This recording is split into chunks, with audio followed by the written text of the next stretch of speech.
வணக்கம். நான் உங்கள் திராவிடர். இன்றைய தகவல் 42க்கும் மேற்பட்ட நாம் தமிழர் கட்சியின் 2ஆம் கட்ட தலைவர்கள், 3ஆம் கட்ட தலைவர்கள், இன்னும் சில தொண்டர்கள், அதனுடைய ஒருங்கிணைப்பாளர் சீமான் அவர்களையும் உள்ளடக்கி எஸ்பி வருண்குமார் அவர்கள் ஒரு புகார் அளித்து இருக்கிறார். நமக்கு என்ன கேள்வின்னு கேட்டோம்னா, காவல்துறை என்பது ஆளும் கட்சியின் முதலமைச்சரின் நேரடி கட்டுப்பாட்டில் வருகின்ற ஒரு துறை. இந்த துறையின் பாதுகாப்பாளர் என்பவர் முதலமைச்சர், எந்த கட்சி ஆட்சிக்கு வந்தாலும் சரி. ஆனால் திமுக ஆட்சிக்கு வந்ததில் இருந்து, அதாவது திருமிகு மு.க. ஸ்டாலின் அவர்கள் பொறுப்பேற்றதிலிருந்து, நாம் தமிழர் கட்சியின் ஒருங்கிணைப்பாளர் சீமான் அவர்களானாலும் சரி, அதனுடைய 2ஆம் கட்ட தலைவர் சாட்டை துரைமுருகன், இன்னும் ஒரு சில தலைவர்கள்லாம் பார்த்தோம்னா இந்த கட்சியை ஒரு பொருளாகவே மதிக்கலை. அவங்க பேசுகிற, அதாவது மற்ற கட்சியெல்லாம் பார்த்தோம்னா பேசுவாங்க. அரசியல் என்பது ஆளும் கட்சியை எதிர்கட்சி, பேப்பர், டிவி, யூடியூப் சேனல், இன்னும் எதுவாக இருந்தாலும் மக்களுக்கு நடக்கின்ற அநீதியை, அதாவது அரசு துறைகளில் மருத்துவமனை, வட்டாட்சியர் அலுவலகம், ரிஜிஸ்டர் அலுவலகம், ஆர்டிஓ அலுவலகம், இன்னும் சொல்லிகிட்டே போகலாம், அரசு துறை. மற்றபடி இந்த வேலைவாய்ப்பு, கல்வி, இந்த மாதிரி எல்லாத்தையும் ஆய்வு செய்து இதை அரசின் கவனத்திற்கு கொண்டு செல்ல வேண்டிய பொறுப்பு ஊடகத்திற்கும் பத்திரிகையாளர்களுக்கும் உண்டு. பத்திரிகையாளர்கள் இதை செய்கிறார்களா என்றால் இல்லை. ஊடகம் இதை செய்கிறதா என்றால் இல்லை. நமக்கு ஏன் பொல்லாப்பு? வருமானம் ஒன்று தான் குறி. இந்த அடிப்படையில் எதிர்கட்சிகளை என்ன செய்கிறாங்கன்னா, மக்கள் பிரச்சனையை ஆளுங்கட்சிக்கு எதிராக வலுவாக போராட்டம் நடத்துவது, ஆளுங்கட்சிக்கு எதிராக வலுவான வழக்கு பதிவு செய்து கூட கோர்ட்டு கூட போகணும். அதெல்லாம் தான் செய்ய வேண்டிய வேலை எதிர்கட்சிக்கு. ஆனால் இதை பார்த்தோம்னா, இப்போ நம்ம சாபக்கேடான இந்தியா முழுவதும் ஜாதிக்கு கட்சி, மதத்துக்கு கட்சி, இப்படி உருவாகி வர காலகட்டத்தில் தமிழ்நாட்டிலையும் பார்த்தோம்னா ஜாதி கட்சி இருக்குது, மதத்துக்கு கட்சி இருக்குது, தன்னிச்சையான கட்சியும் இருக்குது. எல்லாரும் பார்த்தோம்னா சுயநல கட்சியை தான் நடத்துகிறாங்க. தான் வளரணும், தான் வாழணும். ஒரு தவறை இன்னொருவரிடம் போய், என்கிட்ட உங்களை பற்றி வீடியோ இருக்குது, என்கிட்ட நீங்கள் செய்த குற்றச்சாட்டில் தவறெல்லாம் இருக்குது, இதை நான் வெளிப்படையாக பேசணுமா, இல்லைன்னா எனக்கு கொடுக்க வேண்டியது கொடுத்தீங்கன்னா நான் அதை விட்டுருவேன். இந்த மாதிரி பேரம் பேசக்கூடிய சூழ்நிலையில் சில கட்சிங்க இருக்குது, சில அமைப்பும் இருக்குது. அந்த அடிப்படையில், இந்த அடிப்படையில் சீமானவர்கள் ஒரு விஷயத்தை தெளிவாக புரிஞ்சு வந்துட்டார். அதாவது அவர் என்னுடைய தலைவன் மேதகு பிரபாகரன் என்று சொல்கிறார். பிரபாகரன் அவர்கள் அவர் பேரை கேட்டாலே தமிழர்கள் மட்டும் கிடையாது, மனித இனத்தில் அவரை தெரிந்தவரை ஒரு மரியாதைக்குரிய தலைவராகத்தான் பார்ப்பாங்க. ஒரு வணக்கத்துக்குரிய தலைவர் கேப்டன் பிரபாகரன் அவர்கள். அவரை என்னுடைய தலைவன் என்று சொல்லுகின்ற சீமான் அவர்கள், பிரபாகரன் அவர்கள் எங்கேயாவது இது போன்ற கொச்சையாக பேசியிருக்கிறாரா? பெரும்பாலான கேள்விகளுக்கு அவர் ஒரு புன்னகை சிரிப்பு தான் சிரிப்பார். எத்தனையோ கேள்வி அவரை நோக்கி வரும். நீங்கள் பாருங்கள், ஒரு சிரிப்பு சிரிப்பார் அழகாக. பதில் அந்த சிரிப்பு தான். ஆனால் சீமான் அவர்களிடம் இது போன்ற ஒரு கேள்வி வந்தால் அவருடைய பேச்சை நான் பேச வேணாம், நம்மளுக்கு அது நாவு கூசுகிறது. நீங்களே அந்த வீடியோவை பாருங்கள், அவர் எப்படி பேசுகிறாருன்னு. நம்மளும் அவருக்கு சமமாக பேசி அவரோட சரிசமமாக ஆகக்கூடாது. அவங்க உருவாகி வச்சிருக்கிற ஒரு டீம் எப்படின்னு கேட்டிங்கன்னா, அரசு, காவல்துறை எல்லா துறையிலும் ஒரு மிரட்டல் துணி. என்ன மிரட்டல்? தமையர்கள், அதாவது அவதூறு வார்த்தைக்கு அஞ்சக்கூடியவர்கள். குடும்பத்தில் என்ன சொல்லுவாங்கன்னா, உனக்கு எதுக்கு வம்பு, உன்னை பற்றியா, என்னென்ன பேசுகிறாங்க பற்றியா, இதெல்லாம் எனக்கு தேவையா அப்படின்னு குடும்பத்தில் இருக்கக்கூடிய அம்மா, பாட்டி, பெண் குழந்தைகள், பையன், பேரன், இது போன்ற உறவு முறையெல்லாம் வேணாம், நம்மளுக்கு விட்டுருங்க. அவன் ஒரு பொதுவாக சொல்லுவாங்க, அவன் சேத்துல கூட பொருளுவான், அவனுக்கு மானம் ஈனம் எதுவுமே கிடையாது, அவன் கூட போய் நின்று நம்ம குடும்பத்தை தெருவில் எடுத்து விட்டுறாதீங்கன்னுவாங்க. இந்த அவதூறுக்கு பயந்தவர்கள் அல்லது அதை சகித்து கொள்ள முடியாதவர்கள் சரின்னு பின்வாங்கிடுவாங்க. இந்த ஆயுதத்தை சீமானவர்கள் சரியான முறையில் கடைபிடிக்கிறார். அப்படி அவர் கடைபிடிக்கிறாருன்னு சொல்லும் போது எதிர்கட்சிகளை சகட்டு மேனிக்கு பேச வேண்டியது, மேடையில் பேச வேண்டியது, மழுக்க பிடிச்சி பேச வேண்டியது. அப்போ கூட இருக்கக்கூடிய இரண்டாம் கட்ட தலைவர்கள் இதை எதிரில் இருந்து கேட்கக்கூடிய தொண்டர்கள் மனநிலையில் இதுதான் சரியான அரசியல், தன்னுடைய தலைவனே நமக்கு சொல்லி கொடுத்த பிறகு இதுதான் சரியான அரசியல் என்கிற முடிவுக்கு அவருடைய தொண்டர்கள் வந்துடுறாங்க. தொண்டர்களுடைய மனநிலை என்னன்னு பார்த்தோம்னா, அது புதிய வரவு. ஏற்கனவே இருக்கக்கூடிய கட்சிகளெல்லாம் பழைய கட்சி. சீமானுடைய பேச்சும் அவருடைய அரசியல் பயணமும் புதிது. இவருடைய வீரவசனம், நான் ஆட்சிக்கு வந்தால் அதை செய்து விடுவேன், இதை செய்து விடுவேன் என்று பேசுகின்ற இது சரியான தகவல் கிடையாது, இது சரியான பேச்சும் கிடையாது என்று உணரக்கூடிய நிலையில் அந்த இளைஞர்களுடைய மனநிலை இல்லை. பொதுவாகவே 20 வயதுக்கு குறைந்த இளைஞர்களுக்கு அதாவது என்ன சொல்லுவோம், ஒரு வீரமாக ஒரு வசனம், இது எல்லாம் உண்மை என்று நம்பக்கூடியவர்கள் அவர் பின்னால் அணிதிரள்கிறார்கள். இவர்களுக்கு அரசியல் புரிகின்ற போது அவர்கள் வெளியேறுவார்கள் என்பது அது நடந்துட்டு தான் இருக்குது. ஆனாலும் இதை எப்படி ஆளும் கட்சி சகித்து கொள்கிறது என்பது தான் நம்முடைய கேள்வி. காவல்துறையில் பணிக்கு வருகின்ற போது ஒவ்வொரு இளைஞனுக்கும் ஒவ்வொரு துடிப்பு இருக்கும். நம்மளுடைய பணி நேர்மையாக இருக்கணும், அப்படி இருக்கணும், இப்படி இருக்கணும்னு. ஆனால் அந்த துறைக்கு வந்த பிறகு அவர்களை பணி செய்ய விடாமல் தடுப்பது யார்? அரசியல்வாதி, செல்வேந்தர்கள், இது போன்ற நபர்களால் அவர்கள் பணி செய்ய விடாமல் தடுக்கப்படுகிறார்கள். நேர்மையான அதிகாரிகள், எத்தனையோ அதிகாரிகளை நான் சந்தித்திருக்கிறேன், அவர்களோடு உரையாடியும் இருக்கிறேன். அவர்கள் சொன்ன சில விஷயங்களையும் இங்கே பேச முடியாது. ஆனாலும் இது போன்ற அதிகாரிகளுடைய மனக்குமரலை நாம் பேச வேண்டியது இருக்குது. முதலமைச்சர், உங்கள் கிட்ட தான் இந்த துறை இருக்குது, பழி வாங்குவது அல்ல நோக்கம். நம்ம யாரையும் பழி வாங்க சொல்லலை. யாராக இருந்தாலும் சரி, மக்கள் பிரச்சனையை களத்தில் இறங்கி போராடுகின்ற ஒரு போராளிகளில் ஒருவர்கள்தான் காவல்துறை. காவல்துறையில் சில கருப்பு ஆடுகள் உண்டு.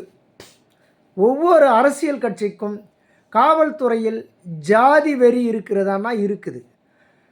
அந்த சமூக விரோதிகளோட உறவு இருக்கான்னா இருக்குது. ஏன்னா இவர்கள் வசதி வாய்ப்போடு வாழணும், எல்லா வசதியோடு வாழணும் அப்படின்னு நினைக்கிறப்போ இவர்களுக்கு பொருளாதாரம் பற்றாக்குறை ஏற்படுகிறது. நேர்மையாக வருகின்ற சம்பளத்தில் நம்ம குடும்பம் நடத்தலான்னு நினைக்கிற காவல்துறைக்கு பிரச்சனை இல்லை. ஆடம்பரமாக வாழணும் அப்படின்னு நினைக்கிற காவல்துறையில் பணி செய்கின்ற நண்பர்களுக்கு இது போன்ற சமூக விரோதிகள், அரசியல்வாதிகள் மற்றவர்களோட தொடர்பு ஏற்படுத்தி கொண்டு அதிலிருந்து அவங்க கொடுக்குற காசுக்காக சில கருப்பாடுகள் இது போன்ற நபர்களுக்கு துணை போகிறது. எல்லா இடத்தையும் பார்க்கலாம். இதை நம்ம சொல்லணும்னு அவசியம் இல்லை, எல்லாருக்கும் தெரியும். இருந்தாலும் அதை கடந்து மற்ற விஷயத்தை பேச முடியாது.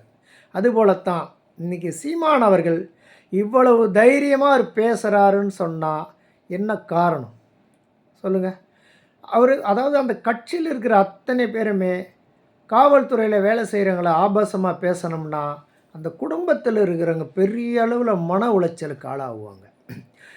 அவங்க வீட்டுக்காரை பொது பணியில் வேலைக்கு அனுப்பியிருக்காங்கன்னு சொன்னால் அவர் மக்கள் மத்தியில் பணி செய்கின்ற போது அவர் குடும்பத்துக்கும் பாதுகாப்பு இல்லை, அவருக்கும் பாதுகாப்பு இல்லைன்னு சொன்னால் இந்த பணியை அவர் எப்படி நேர்மையாக திறம்பட செய்ய முடியும்?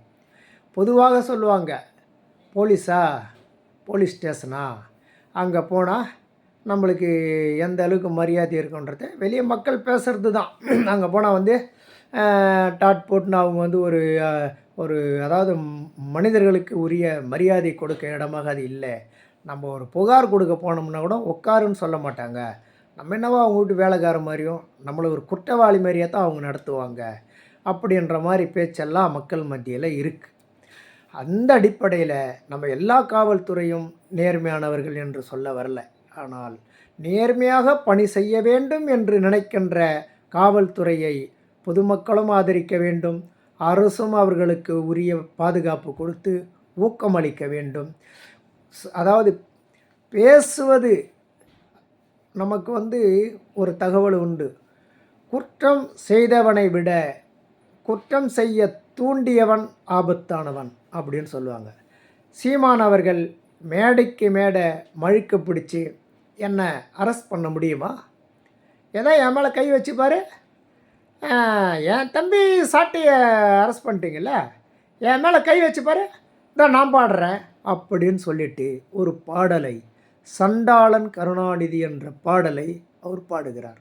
சண்டாளன் என்கின்ற வார்த்தை அதாவது ஒரு குறிப்பிட்ட சமூகத்தை அது பாதிக்கும் என்று தெரிந்தும் பாடுகிறார். இதை பாடியதால் சாட்டை துரைமுருகன் கைது செய்யப்பட்டிருக்கிறார் என்று தெரிந்தும் பாடுகிறார். அப்படி என்றால் ஆளுகின்ற திமுக அரசு தன்னுடைய எங்கே தவறு நடக்குது, பொதுமக்கள் இதை கேலியாக பார்க்க மாட்டாங்களா? காவல்துறையே ஒரு தலைவர் மிரட்டுகிறார். அவர் சொல்கிறாரு, நான் ஆட்சிக்கு வந்தால் அதிகாரிகளே நீங்கள்லாம் ஓடிடுங்க இப்போவேன்றார். இதெல்லாம் எப்படி நியாயப்படுத்த முடியும்? ஒரு முதலமைச்சராக வரக்கூடியவர் தமிழ்நாட்டில் பன்முகத்தன்மை வேண்டும். தமிழ்நாட்டில் பார்த்தோம்னா நம்ம ஜாதி ஆதரிக்கிறதில்ல, ஆனாலும் அந்த ஜாதி என்ற பேரில் எத்தனையோ சமூகம் இருக்குது. இந்த சமூக மக்களுக்கு ஒரு தலைவன், முதலமைச்சராக வரக்கூடிய தலைவன் பேசக்கூடிய வார்த்தையா இது? நீங்கள் ஒன்றா நான் திட்டுற மாரி நீங்களும் திட்டுங்க அப்படின்னு சொல்கிறார். இது எப்படி நியாயப்படுத்த முடியும்? ஒரு முதலமைச்சர் கனவில் இருக்கக்கூடியவர், இளைஞர்களை தன் வசம் கட்டுப்பாட்டில் வைத்திருக்கக்கூடியவர்கள் ஒரு கொடிய விஷத்தனமான வார்த்தைகளை பேசுவதோடு மட்டும் இல்லை, அதாவது அவர் பேசுகிற வார்த்தையிலே சொல்கிறாரு,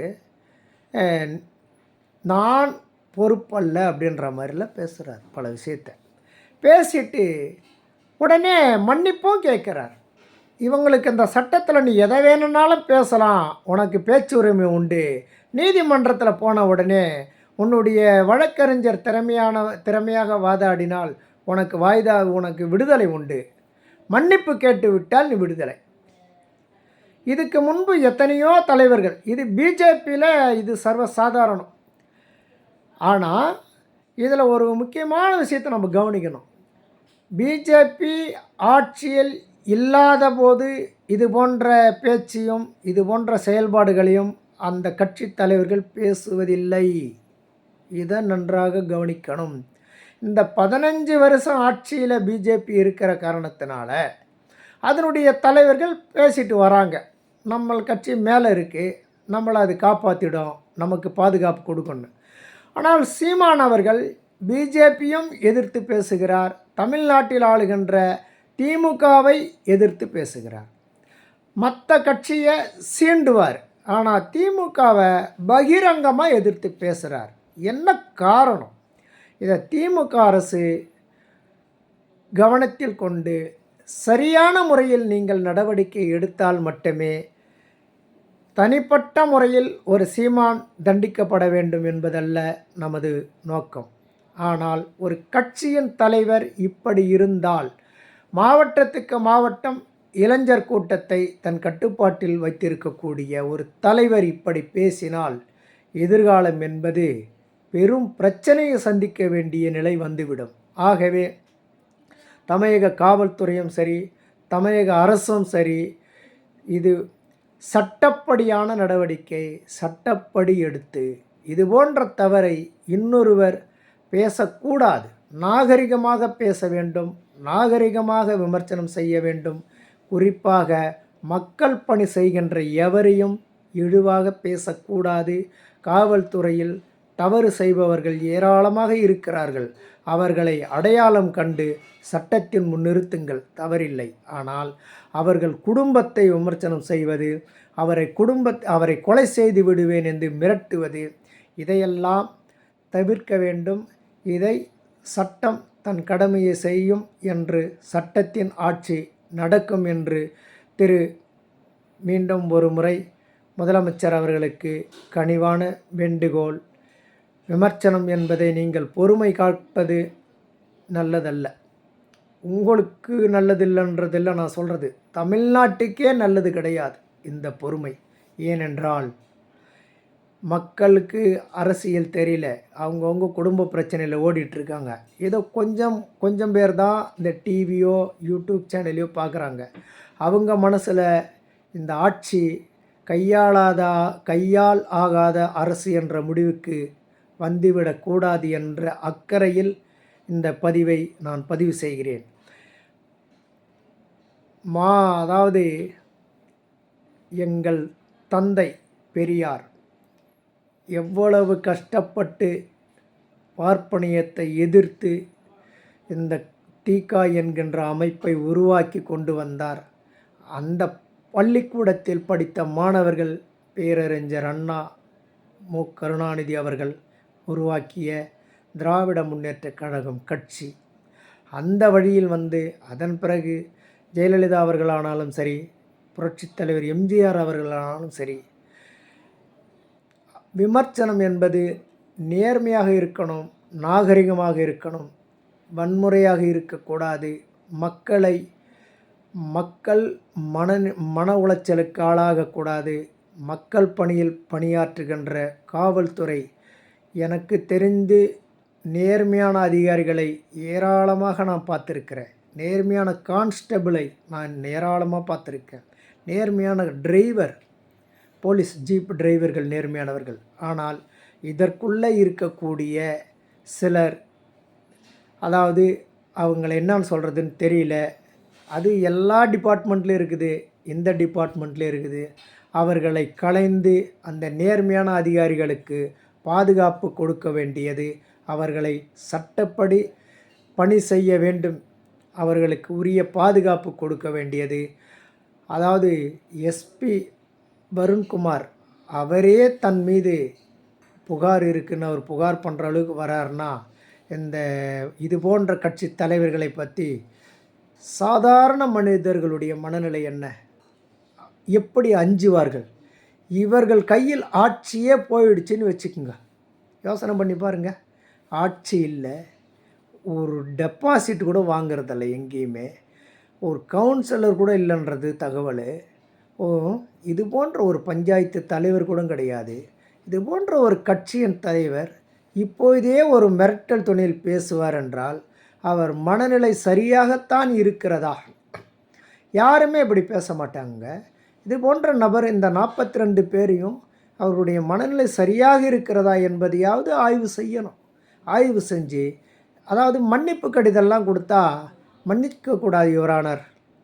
மறப்போம் மன்னிப்போம் என்பது மக்களை பாதுகாக்கின்ற விஷயத்துக்கு தான் இருக்கணுமே தவிர, மக்களை அச்சுறுத்துகின்ற பேச்சுக்கு மன்னிப்புக்கு இடம் இருக்கக்கூடாது. ஒரு சாதாரண பைக்கு ஹெல்மெட்டு போடலைன்னா ஓடி பிடிக்கிற போலீஸு, ஒரு சிக்னல் தாண்டிட்டான்னா ஓடி பிடிக்கிறீங்க. 1/2 கிலோமீட்டரில் ஒயின் ஷாப் வச்சுட்டு குடிச்சிட்டு வரான்னு தெரிஞ்சு அவன் பைக்கை பிடிச்சி ஏதோ ஐயா சாமி நான் 100 பெட்ரோல் தான் போட அதெல்லாம் எனக்கு தெரியாது மனசாட்சியே இல்லாமல் இரக்கம் இல்லாமல் பில்லு போட்டு பணம் வாங்குகிற அந்த காவல்துறை சீமான் இப்படி பேசுவதை நீங்கள் வேடிக்கை பார்ப்பது இதுக்கு மேலே சொல்கிறதுக்கு ஒன்றும் இல்லை. நன்றி, வணக்கம். தொடரும். நான் உங்கள் திராவிடன்.